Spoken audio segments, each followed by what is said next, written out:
approach de hoje é um convite para aqueles que ainda não tiveram oportunidade de assistir o documentário Guga por Kirten, convite para que não percam.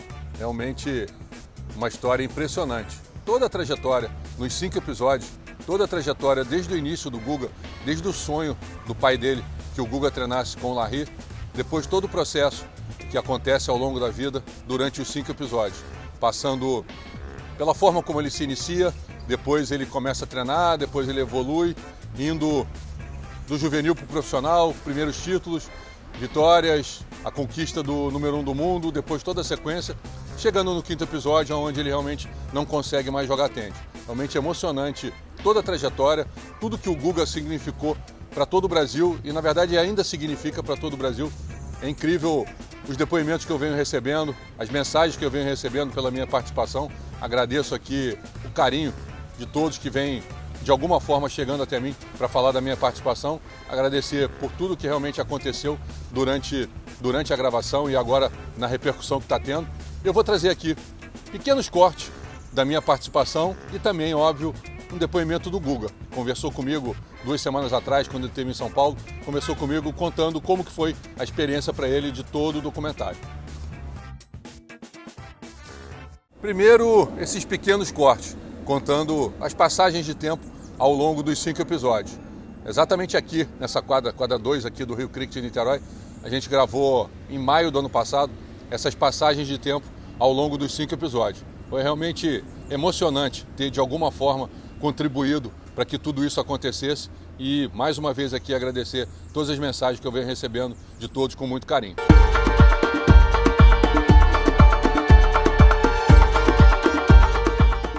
Indo um pouco para as expectativas, eu acho que, independentemente da torcida do brasileiro, mas muito pouca gente conhecia o Guga.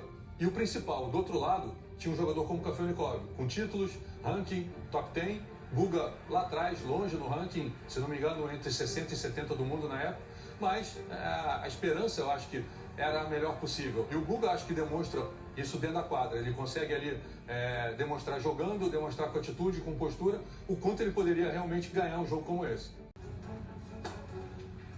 O primeiro set, apesar do Guga não ser o favorito, acho que para ninguém, ele consegue jogar muito bem. E esse formato, essa maneira que ele joga esse primeiro set muito firme, eu acho que incomoda um pouquinho o Alisson.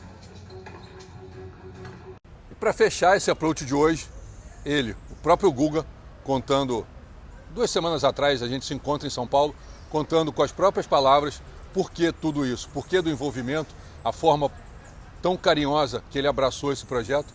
Ou seja, mais uma vez aqui, Guga por Kirten.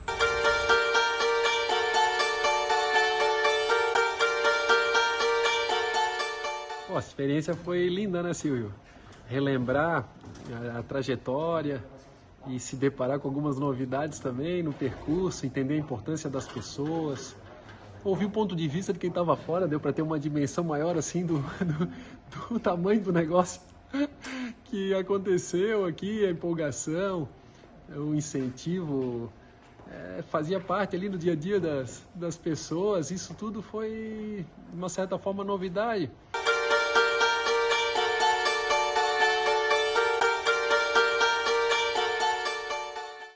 O tempo ajuda a distanciar e olhar a façanha por si só como algo realmente inacreditável, né? Eu ficava vendo aqueles jogos e falando, meu Deus do céu, olha só agora, que é isso, esse maluco arrisca tudo e dá certo. O Santa era forte. Foi uma delícia. Diria que sempre no início é amedrontador, assim, não precisa, né? Que é isso, não vamos falar nada, deixa como está.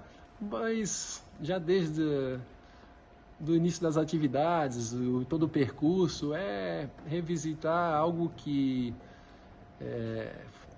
é muito importante para nossas vidas, né? Tem um sentimento gigantesco, a emoção, a presença espiritual do Pai enorme. As primeiras grandes jogadas também foram dele para ajustar o percurso ali, até principalmente a presença do Larry nas nossas vidas.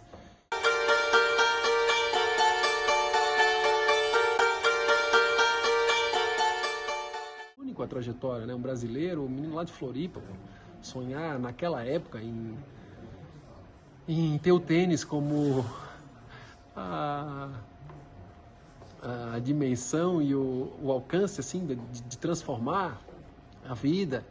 E claro, não consigo nem imaginar de me aproximar do que parecia intocável na época que eu assistia pela televisão 1 ou 2 partidas, McEnroe, Borg, Lendl, Edberg, e aí depois reconhecendo, com a ajuda de muita gente, a gente foi gostando do assunto.